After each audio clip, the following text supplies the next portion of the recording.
ಎಗ್ಗಲ್ಲಿ ಒಂದೇ ರೀತಿ ಟ್ರೈ ಮಾಡಿದೆ, ಈ ರೀತಿ ಟ್ರೈ ಮಾಡಿ ನೋಡಿ ಒಂದ್ಸಲ. ರೈಸ್ಗೆ ಚಪಾತಿಗೆ ಸೂಪರ್ ಕಾಂಬಿನೇಷನ್ ಇರುತ್ತೆ. ಹೇಗೆ ಮಾಡೋದಂತ ನೋಡ್ಕೊಂಬರೋಣ ಬನ್ನಿ. ಒಂದು ಪ್ಯಾನ್ಗೆ ಸ್ವಲ್ಪ ಎಣ್ಣೆ ಹಾಕ್ಕೊಳ್ಳಿ. ನಂತರ ಇದಕ್ಕೆ ಸಣ್ಣದಾಗಿ ಕಟ್ ಮಾಡಿರುವ 2 ಈರುಳ್ಳಿ ತೊಗೊಂಡಿದ್ದೀನಿ, ಈ ರೀತಿ ಕಟ್ ಮಾಡ್ಕೊಂಡಿದ್ದೀನಿ. ನಂತರ ಇದಕ್ಕೆ ಶುಂಠಿ ಬೆಳ್ಳುಳ್ಳಿ ಪೇಸ್ಟ್ ಹಾಕೋತಿದ್ದೀನಿ, 1 ಟೇಬಲ್ ಸ್ಪೂನ್ ಅಷ್ಟು ಹಾಕೋತಿದ್ದೀನಿ. ನಂತರ ಇದು ಚೆನ್ನಾಗಿ ಫ್ರೈ ಮಾಡ್ಕೊಳ್ಳಿ, ಹಸಿ ವಾಸನೆ ಹೋಗೋ ತನಕ. ಈಗ ನಾವು ಸಣ್ಣದಾಗಿ ಕಟ್ ಮಾಡಿರುವ ಹಸಿಮೆಣ್ಸಿನ್ಕಾಯಿ ಸೇರಿಸ್ಕೋಬೇಕು. ನಾನು 2ರಿಂದ 3 ಹಸಿಮೆಣ್ಸಿನ್ಕಾಯಿ ಸೇರಿಸ್ಕೊಂಡಿದ್ದೀನಿ, ಜಸ್ಟ್ ಫ್ಲೇವರ್ಗಿದು. ಇವಾಗ ಇದು ಫ್ರೈ ಮಾಡ್ಕೊಂಡಿದ ನಂತರ ಇದಕ್ಕೆ 1 ಟೇಬಲ್ ಸ್ಪೂನಷ್ಟು ಖಾರದ ಪುಡಿ ಹಾಕೋತಿದ್ದೀನಿ.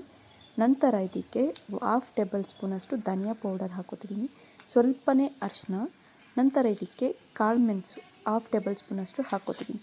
ಇವೆಲ್ಲ ಹಾಕ್ಕೊಂಡು ಚೆನ್ನಾಗಿ ಫ್ರೈ ಮಾಡ್ಕೋಬೇಕಾಗುತ್ತೆ ಹಸಿ ವಾಸನೆ ಹೋಗೋ ತನಕ. ಈಗ ಇದಕ್ಕೆ ರುಚಿಗೆ ತಕ್ಕಷ್ಟು ಉಪ್ಪು ಸೇರಿಸ್ಕೋಬೇಕಾಗುತ್ತೆ.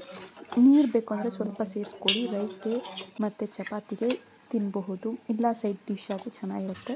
ಇವಾಗ ನಾನು ಫಸ್ಟಲ್ಲೇ ಬೇಯಿಸ್ಕೊಂಡಿರುವ ಮೊಟ್ಟೆ ಹಾಕ್ಕೊತಿದ್ದೀನಿ, ಅದು ಸಣ್ಣದಾಗಿ ಕಟ್ ಮಾಡ್ಕೊಂಡಿದ್ದೀನಿ ಪೀಸಸ್ ರೀತಿಯಾಗಿ. ಇವಾಗ ಒಂದು 2 ಮಿನಿಟ್ಸ್ ಇಟ್ಟರೆ ಸಾಕು, ಇವಾಗ ರೆಡಿ ಆಗುತ್ತೆ. ಫೈನಲ್ ಆಗಿ ಕೊತ್ತಂಬರಿ ಹಾಕ್ಕೊಂಡು ಸರ್ವ್ ಮಾಡಿಕೊಂಡ್ರೆ ಆಯಿತು. ನಿಮ್ಗೆ ಏನಾದರೂ ಈ ವಿಡಿಯೋ ಇಷ್ಟ ಆದರೆ ಲೈಕ್, ಶೇರ್, ಕಮೆಂಟ್, ಯೂಟ್ಯೂಬ್ನ ಸಬ್ಸ್ಕ್ರೈಬ್ ಆಗಿ.